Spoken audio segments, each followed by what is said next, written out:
तो धीरे धीरे करके भगवान की कथा आगे बढ़ी। भगवान थोड़ी और बड़े हुए। कभी गोपियां भगवान को सताती, कभी भगवान गोपियों को सताते। निरंतर और परस्पर भगवान और गोपियों में बड़ा भारी भयंकर, बड़ा भारी एक दूसरे में प्रेम बढ़ा। और एक दिन की बात है,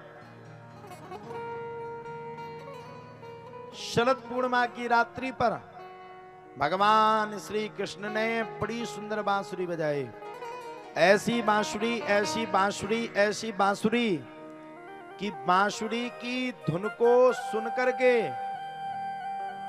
सभी गोपियां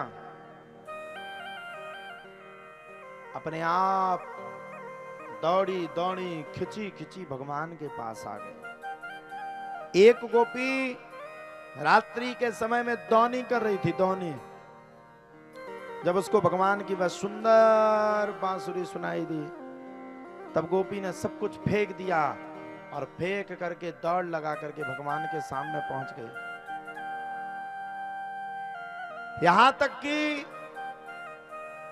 एक गोपी भोजन बना रही थी और भगवान की जब उसने वो सुंदर बांसुरी को सुना तो भोजन को त्याग करके गोपी दौड़ लगा करके भगवान के पास पहुंच गई। एक गोपी सायंकालीन के समय में स्नान कर रही थी, भगवान की बांसुरी को सुना तो वो भगवान के सामने दौड़ते दौड़ते हुए पहुंच गई।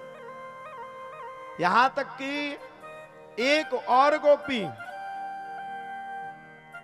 भगवान की समकक्षता में थी, रात्रि के समय में सो रही थी और भगवान की उसको जब दिव्य बांसुरी व छटा सुनाई दी तो गोपी ने सब कुछ फेंक दिया, भागने लगी। घर वालों ने सोचा पागल हो गई है, सबने हाथ पांव उसके बांध दिए। गोपी तन से नहीं जा पाई तो मन के द्वारा भगवान के सामने पहुंच गई।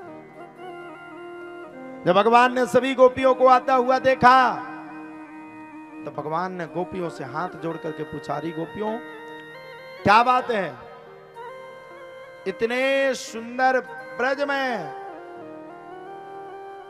तुम आए हो,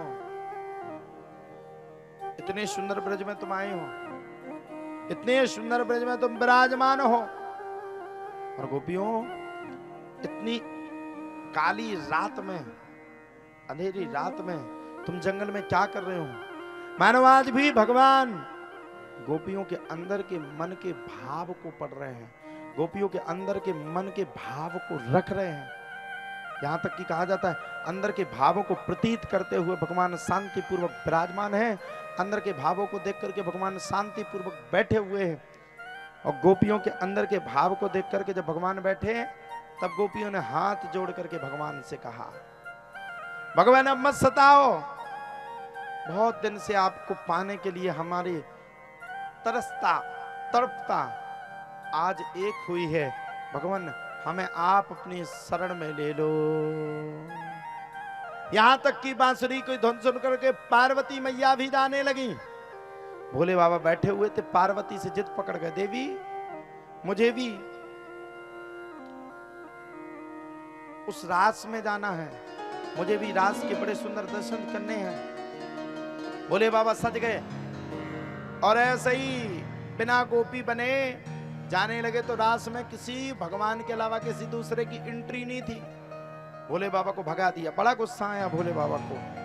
जा करके स्त्री का भेष धारण करके मेरे भोलेनाथ पार्वती के साथ मिलकर के और महारास में पहुंच गए।